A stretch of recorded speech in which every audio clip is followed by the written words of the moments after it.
Waktu itu beliau mengatakan, kami tentunya lebih mengenal masyarakat Jawa Timur. Baik itu penanganan tingkat kepuasan masalah ekonomi, masalah kesehatan, dari calon itu, potensi apa yang harus ditingkatkan? Arsi pada waktu bulan Oktober kemarin, elektabilitasnya Pak Ganjar adalah masih tertinggi di Jawa Timur. Tertinggi di Jawa Timur? Tertinggi di Jawa Timur.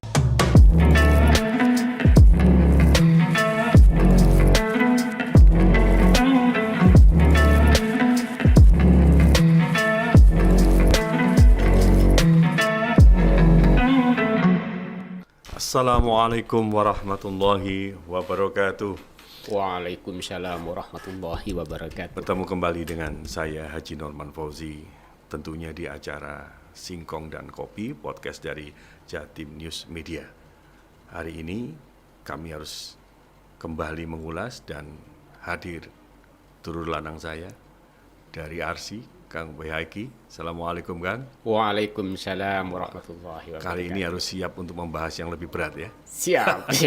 Kalau kemarin kita harus membahas tentang bagaimana Asri, ma huwa wa ma adraka Arsi, tapi sekarang konstelasi politik sudah mulai memanas dan Arsi harus siap. Siap, siap. Sahabatku Singkong dan Kopi, tahun ini sudah mulai ibarat sebuah mobil, mesin itu sudah dipanasi.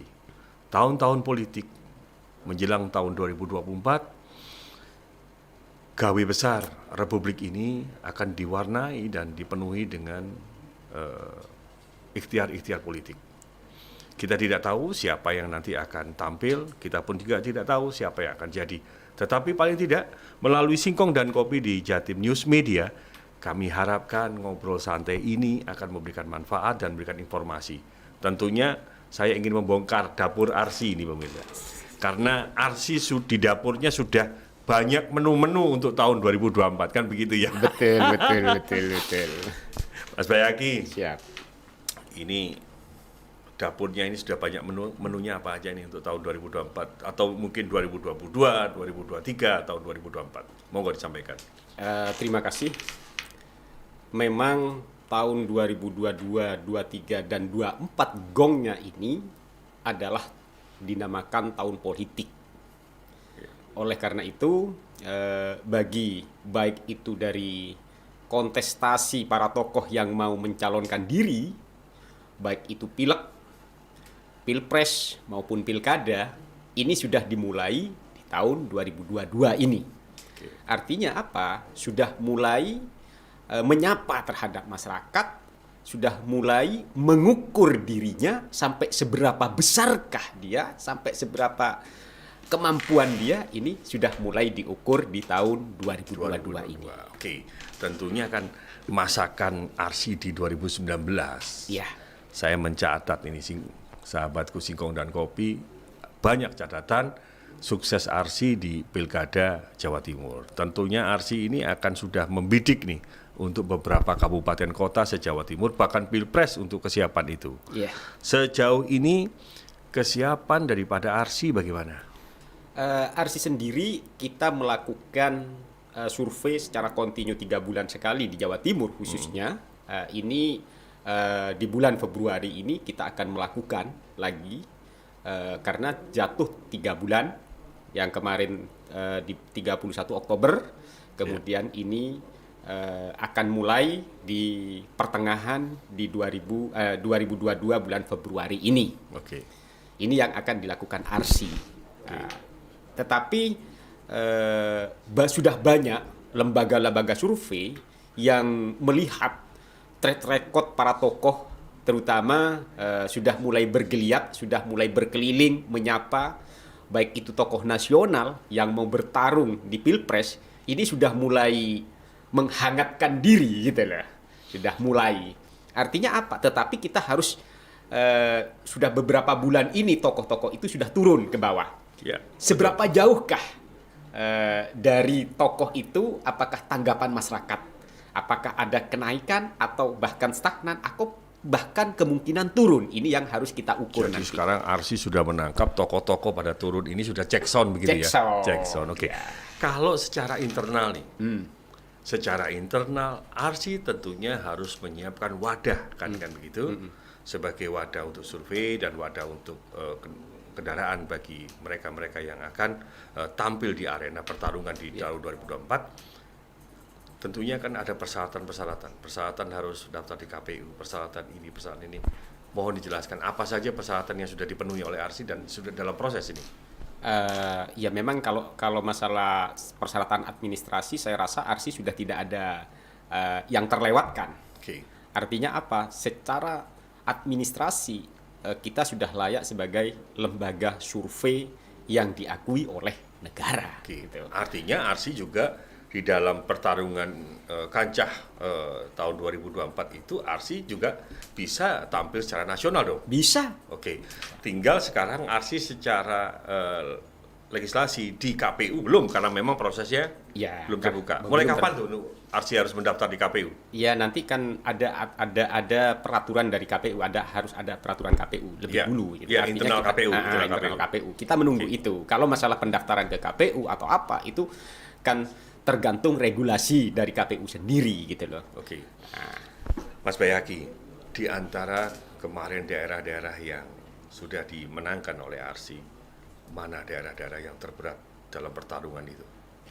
Ya sebenarnya di dalam pilkada itu semuanya hampir, khususnya di Jawa Timur hampir sama gitu loh.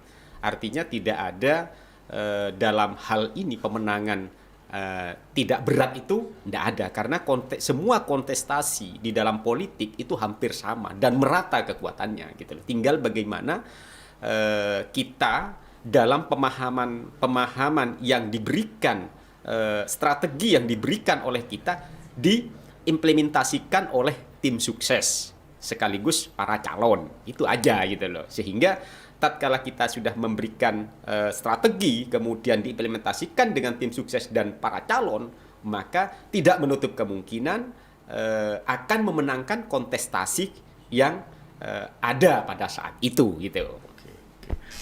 Tapi kopinya kita minum dulu nih. Ayo, bismillahirrahmanirrahim. Sahabatku Singkong dan Kopi, beliau belum jujur kepada saya. Suatu ketika ngopi di sebuah hotel, ngobrol dengan saya takut-takutin beliau. Ini kan yang namanya survei kelas nasional, kelas kakap pada turun. Beliau mengatakan tidak ada kata mundur, terus maju. Tentunya ARSI kan punya tekad ini. Waktu itu beliau mengatakan, kami di Jawa Timur tentunya lebih mengenal masyarakat Jawa Timur. Bagaimana, masihkah prinsip itu dipegang ARSI, atau ARSI sekarang sudah kan nggak apa-apa ini bukaan sedikit ini. ARSI sudah punya begini kan begitu. Ya, karena semua lembaga, semua dapur ya, kita punya strategi tersendiri. Ya. Artinya lawan dengan siapapun tidak pernah ada takut bagi ARSI, karena kita punya keyakinan, punya suatu strategi,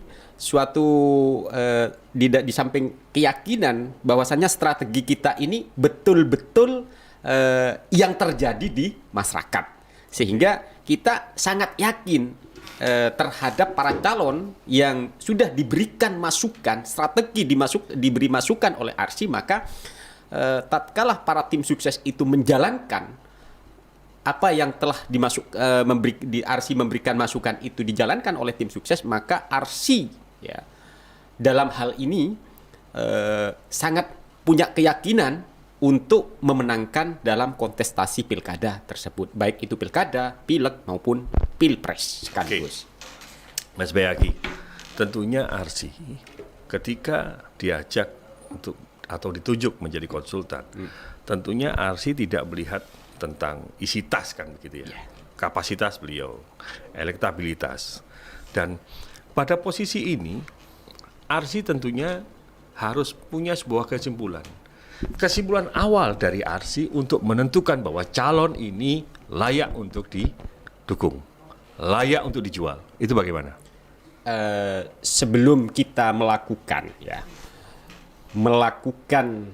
kontrak politik, kontrak dengan para calon, biasanya kan kita melihat terlebih dahulu.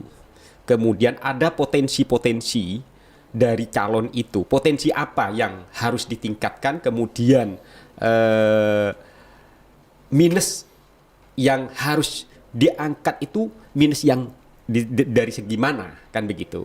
Kemudian kita melihat para calon itu seberapakah punya kemampuan untuk memenangkan. Karena kadangkala ada para calon, ya, calon legislatif maupun calon pilkada maupun legislatif, dia hanya ingin mencoba-coba, ingin mentenarkan nama. Ini yang Arsy tidak akan terjebak kepada hal yang seperti itu. Jadi yang pertama yang kita ukur adalah pertama kemauan dari calon itu sendiri, apakah dia untuk berkeinginan untuk menjadi terhadap kontestasi yang akan calon itu lakukan, gitu. Mas Bedi, sahabatku Singkong dan Kopi, saya ini sudah di depan dapurnya Arsy, sudah saya ketuk, tapi hanya belum dibuka-buka ini. Karena jujur aja saya buka aja langsung kepada beliau, saya punya catatan ini. Saya punya catatan, ada satu daerah, saya tidak akan menyebut namanya kan, tapi beliau kan begitu saya singgung ini pasti hafal.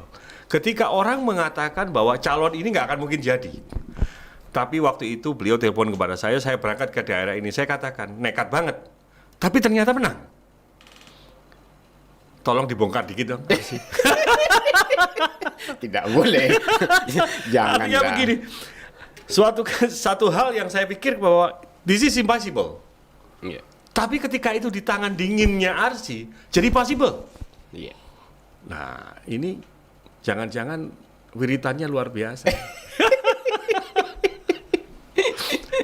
Atau ada malam-malam khusus dia tidak terima tamu, isinya Arsy ini istighosah semua gitu gimana? Iya, ya enggak juga. Artinya sekarang ini kan semua masyarakat ya, semua lembaga survei, semua konsultan politik sebenarnya itu hampir sama kan.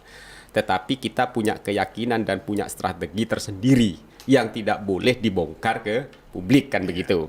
Artinya apa? Terkecuali kita bongkar tatkala kita sudah berhadapan dengan para calon atau klien kan begitu. Yeah. Ya, sehingga apapun strategi yang kita sampaikan, sebaiknya para calon itu harus mengikuti kan begitu. Ya, tapi kan harus jujur. Ya. Ada menang, ada kalah kan gitu ya. Tapi tatkala sudah kalah, ya sudah kita mengakui gitu ya. Ya. Gentleman gitu ya. Gentleman Oke. gitu. Namun ini catatan saya ini ya. Ya. Dari yang surprise ya, yang surprise artinya yang masyarakat itu underestimate terhadap itu dipegang Arsy lalu muncul. Ada saya catat kurang lebih 1, 2, 3 daerah. Kemudian yang memang Arsy berada di situ dan memang masyarakat mendukung calon itu. Yeah. Sehingga mereka makin peluang makin jadi. Tetapi ada beberapa. Jadi kalau saya hitung dari pertarungan kemarin 7 lolos, 3 nggak lolos buat Arsy. Yeah. Bagaimana dengan catatan itu? Harus jujur nih. Ya, itu yang saya katakan tadi, bahwasannya memang Arsy ini kan hanya di samping kita melihat terhadap lihatnya masyarakat, apa yang diinginkan oleh masyarakat terhadap calon, di samping itu juga ada keinginan menang terhadap calon itu sendiri. Oke. Sehingga kalau dia sudah punya keinginan menang, maka rohnya ya, artinya sudah terlipat gandakan kan begitu. Artinya kemauannya sudah terlipat gandakan. Kalau sudah seperti itu, maka tinggal bagaimana strategi yang kita beberkan terhadap calon itu harus dikombinasikan dengan para tim sukses, kemudian tim sukses menjalankan terhadap strategi-strategi yang sudah diputuskan secara bersama. Ya, oke. Mas Behaki, tentunya kan Arsy juga harus melihat, Iya. kan begitu. Ketika lawan-lawan dari yang menjadi pertaruhan Arsy di situ, tentunya akan melihat bagaimana tanggapan masyarakat tentang kepuasan publik. Betul. Di beberapa titik itu. Artinya juga ini cost loh, biaya loh. Artinya sahabat Singkong dan Kopi, bahwa sebelum Arsy ini dikontrak, Arsy juga harus investasi dulu. Iya. Gitu terhadap beberapa daerah untuk melakukan survei, Iya. melakukan ini kan begitu. Iya. Betul. Sampai seperti itu berani Arsi? Ya memang ini yang kita lakukan terlebih dahulu. Sehingga Ini termasuk dapurnya tadi ya? Sudah mulai dibuka nih ya? Oke gitu. Jadi maksud saya begini, nanti calon-calon ini punya catatan ini. Oh sudah seperti ini kan begitu. Ya. Iya. Makanya apalagi ya, kan begini. Apalagi bagi calon kepala daerah yang saat ini incumbent, secara otomatis kan dilihat dulu bagaimana kepuasan publiknya, kan begitu. Apalagi nanti di 2024 ini dilakukan serentak loh. Di 38 kabupaten kota ya, yang melakukan pilkada di Jawa Timur. Di Jawa Timur ini kita berbicara aja masih belum berbicara Indonesia. Ini pekerjaan bagi para calon di bulan Februari yang kemarin sudah diputus oleh KPU bahwasannya Pileg dan Pilpres akan dilakukan di bulan Februari ya, 2024. Kemudian 2024. Oke. Kemudian pilkadanya Iya. insya Allah bulan September. September. Ya, kan begitu. Oke. Artinya kan Februari 2024 ini 2024-nya nggak dihitung. Iya. Artinya kan tinggal 2 bulan, 2 tahun. Iya, jadi hitungannya itu hanya buying time-nya di 2022 dan 2023 kan begitu. Oke. Ini saya juga ingin minta kejujuran Arsi nih. Para kepala daerah kita nggak berdaya loh 2 tahun. Iya. Apakah tetap itu dilakukan penilaian? Parameternya itu bagaimana? Karena apa? 2 tahun mereka nggak berdaya karena COVID. Betul. Nah, tingkat kepuasannya bagaimana ini kan begitu? Lah, makanya kan tidak Arsi harus bisa jawab nih. Tidak sama di setiap kabupaten kota, Yeah. ya, tidak sama tingkat kepuasan terhadap publiknya. Oke. Baik itu penanganan tingkat kepuasan masalah ekonomi, masalah kesehatan, masalah infrastruktur, kemudian masalah penanganan COVID itu di setiap daerah tidak sama, Yeah. kan begitu. Artinya apa? Ada kepala daerah ini yang hampir ya di Jawa Timur ini hampir mayoritas itu habis di 2023. Okay. Nah, 2023 kepala daerah habis. Terkecuali 1 kepala daerah yang ada di Kotatif Batu habis di 2022. Oke. Yang lain 2023 terkecuali yang 18 kemarin. Nah, okay. Itu masih sampai 2024 kan Masih begitu. sampai 2024. Sampai pelaksanaan kan begitu. Artinya bagi yang 2023 habis, maka kepala daerah yang mau mencalonkan lagi sekarang ini sudah mulai panas dingin gitu loh. Sudah mulai panas dingin. Apalagi PLT udah disiapkan. PLT sudah disiapkan ini. Dan kalau sebentar saya ingin kembali. Saya berpikir bahwa Arsi tentunya saya tahu betul ini pikirannya Mas Bayaki ini. Pikiran yang cerdas ini. Rata-rata orang Madura seperti itu nih, karena terlalu banyak nutrisi. Saya melihat bahwa COVID ini bagi Arsi ketika bupati kepala daerah yang, ya contohnya lah, gubernur kita sudah luar biasa.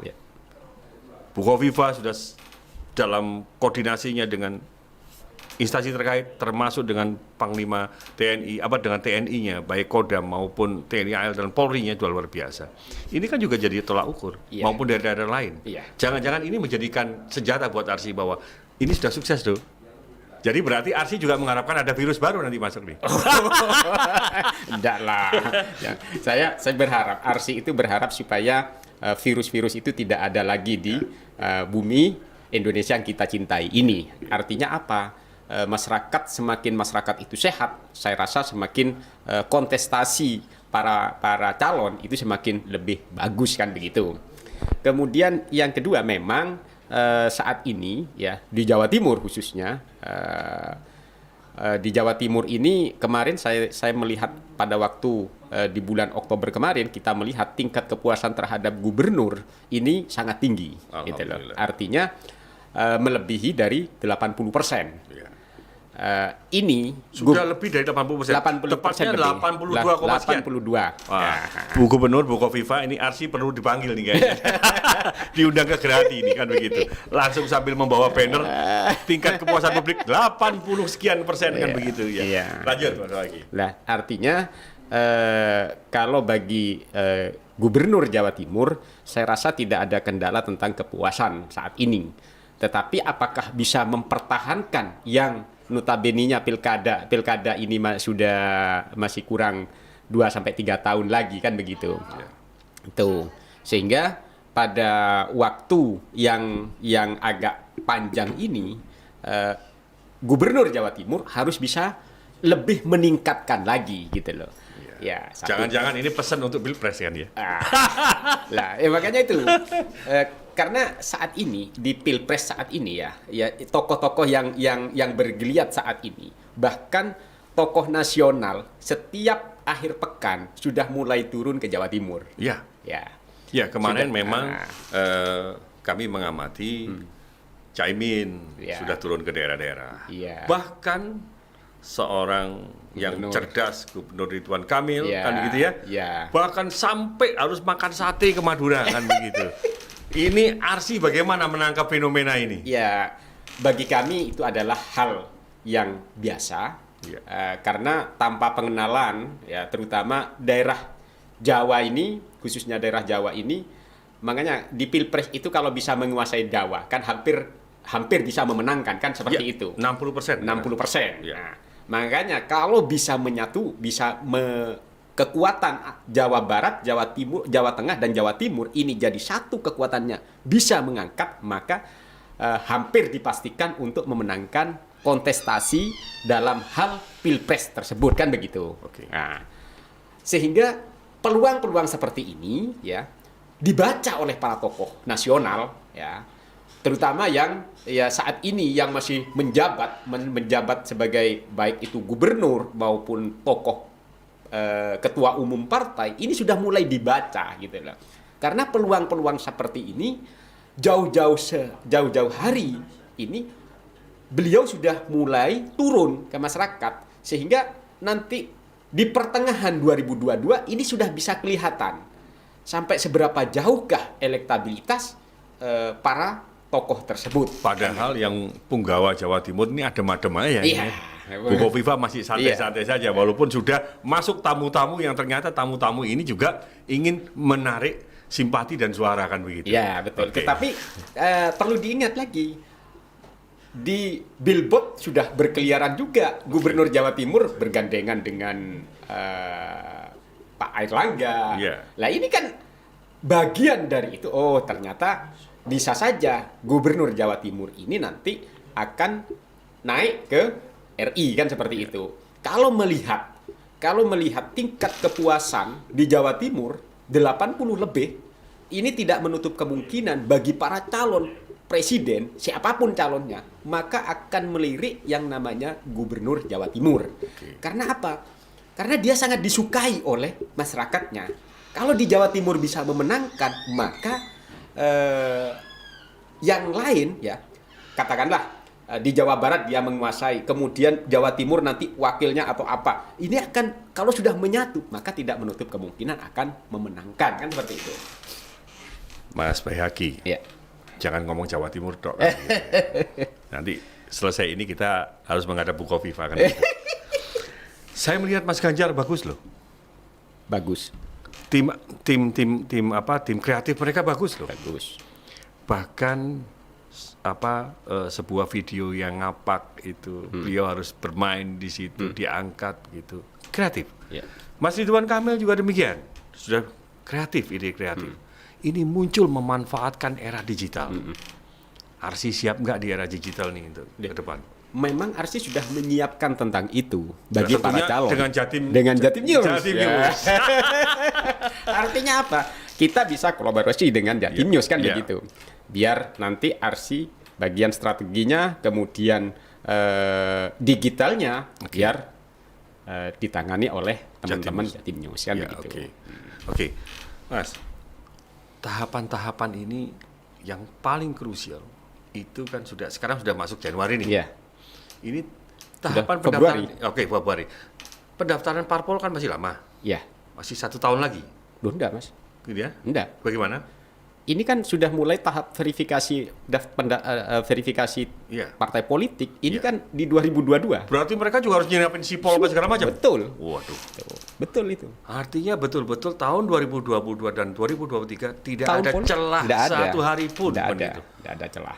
Sehingga ya itu partai politik, apalagi saat ini sampai detik ini ya, undang-undang partai politik masih tetap mengacu terhadap undang-undang kemarin, yaitu MD3 yang lama. Ya, artinya parliament threshold-nya masih 4%, kan begitu. Sehingga bagi partai politik yang notabene-nya ya ada di klaster bawah, yang sekarang kemarin ikut masuk di parlemen tetapi ada di klaster bawah, maka dia bagaimana caranya supaya bisa naik ke klaster tengah. Kalau sampai klaster ini turun, maka tidak menutup kemungkinan partai politik yang ada di klaster bawah itu tidak lolos parlemen threshold. Oke, Mas Bayaki, saya ingin lebih walaupun kita santai ya, tetapi apapun kan ini kan juga pemanasan kita juga terbawa, nggak bisa santai lagi. Mas Ganjar melihat peluang Jawa Timur cukup besar. Di samping beliau juga bagaimana mempertahankan Jawa Tengah. Mas Ridwan Kamil juga begitu. Nah, spesial ini khusus Mas Ganjar. Pengalaman beliau itu juga luar biasa. Artinya beliau pernah di legislatif, beliau sekarang dia di puncak di Jawa Tengah, kan begitu. Nah, tingkat kepuasan daripada publik dari Jawa Tengah juga demikian. Melihat peluang Mas Ganjar ini bagaimana? Sampai saat ini, kemarin Arsi pada waktu bulan Oktober kemarin melakukan survei secara di Jawa Timur, maka tingkat elektabilitasnya Pak Ganjar adalah masih tertinggi di Jawa Timur. Tertinggi di Jawa Timur. Artinya apa? Mayoritas terutama di pemilih milenial ya, Pak Ganjar ini banyak menyukai terhadap Pak Ganjar, pemilih milenial. Oke. Mas Bayaki, tentunya Jawa Timur adalah kandangnya santri. Tempatnya hijau. Tempatnya pesantren, tempatnya ulama. Para calon kita ini, baik Mas Ganjar maupun Ridwan Kamil maupun Anies Baswedan di sini, melihat ini kan juga sama. Kan begitu. Bagaimana pendapatnya? Memang hampir sama kan, tetapi timnya Pak Ganjar lebih kreatif. Gitu. Artinya apa?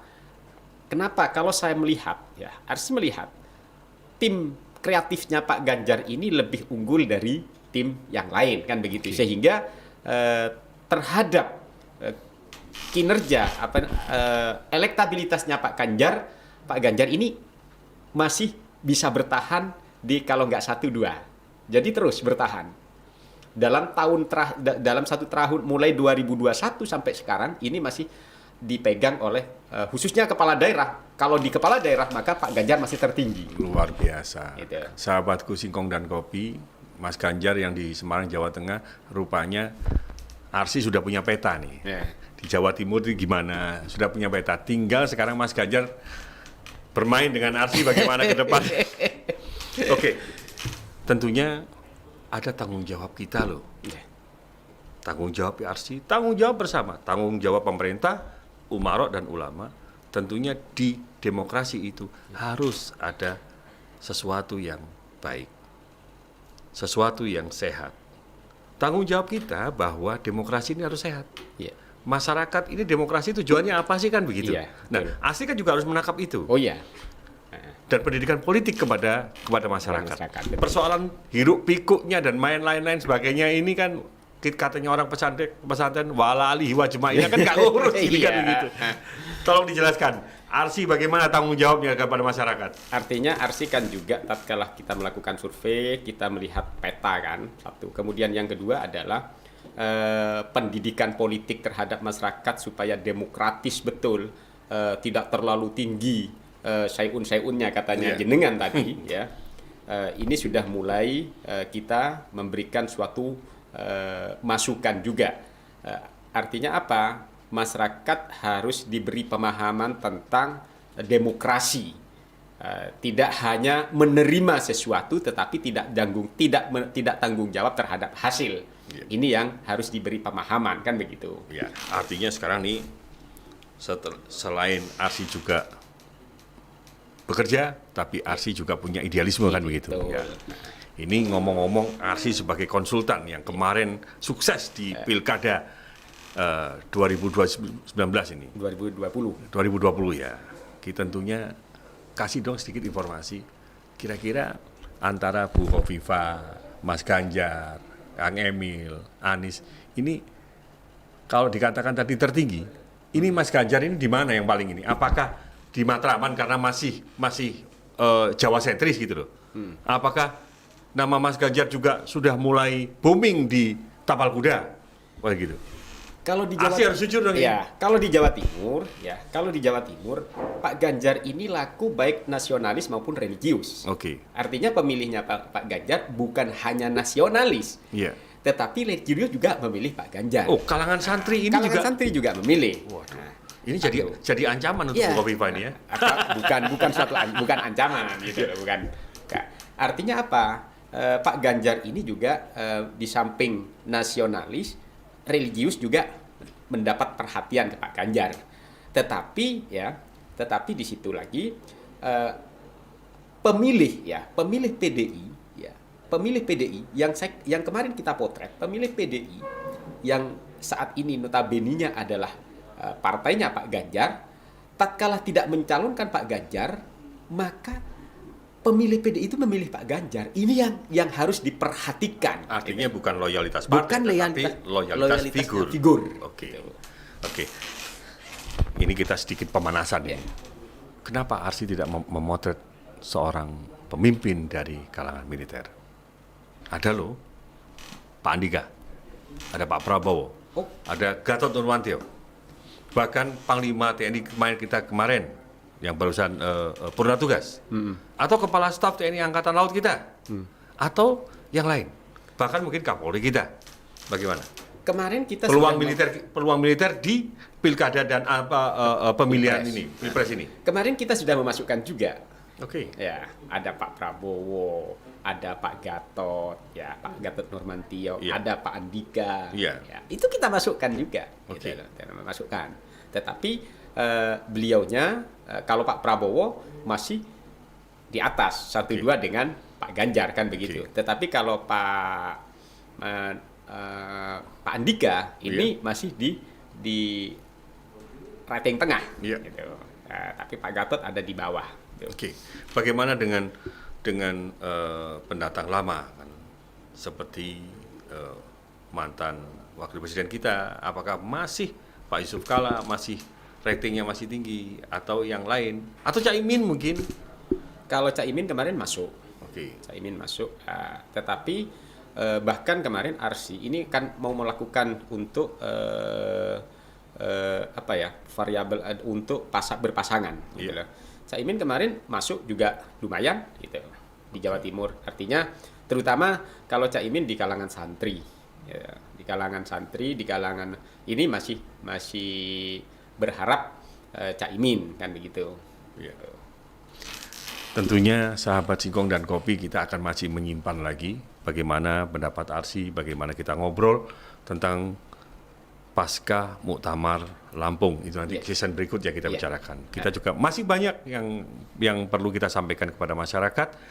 Tadi masyarakat sudah disampaikan bagaimana pertarungan sehat ini antara para gubernur yang sudah saling berkunjung kan begitu, saling silaturahmi, bisa dikatakan silaturahmi politik kan begitu ya. Betul. Di penghujung ini, monggo Mas Bayhaqi memberikan closing statementnya, silakan. Sebelum kita menyantap singkongnya, karena acara kita adalah Singkong dan Kopi. Terima kasih. Terima kasih.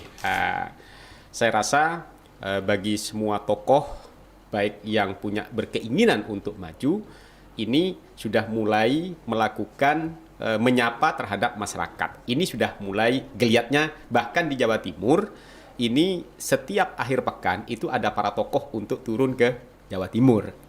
Artinya apa? Ini memang betul-betul tahun politik, betul-betul tahun yang akan meningkatkan elektabilitas, baik popularitas maupun elektabilitasnya. Oleh karena itu bahkan sudah banyak tokoh-tokoh mendeklarasikan diri, meskipun ada yang didukung oleh para ini, ada kelompok ini sudah banyak. Untuk itu kami berharap kepada masyarakat, ya, masyarakat memilihlah dengan pemilih-pemilih yang nanti artinya karena ini masih jauh kan, menilai bagaimana programnya para calon itu sendiri. Karena jangan sampai memilih yang seperti kita banyak orang katakan memilih kucing dalam karung. Ini yang harus dijaga oleh para masyarakat kan begitu. Hanya itu mungkin closing statement dari kami. Terima kasih Mas Bayaki dari RC Konsultan, Research Konsultan, dan sahabatku Singkong dan Kopi dimanapun berada, bahwa tahun politik ini harus kita sikapi dengan arif dan bijak. Betul. Tahun politik ini kita jadikan sebagai kesempatan kita, wacana dan wahana kita untuk berdemokrasi yang sehat. Betul. Karena ke depan bangsa ini ditentukan atas pilihan kita. Betul. Maka lakukanlah yang terbaik dari niat, hati, dan pelaksanaan yang terbaik. Matur nuwun, wassalamualaikum warahmatullahi wabarakatuh. Waalaikumsalam. Salam Singkong dan Kopi kembali begini. Nah, sekarang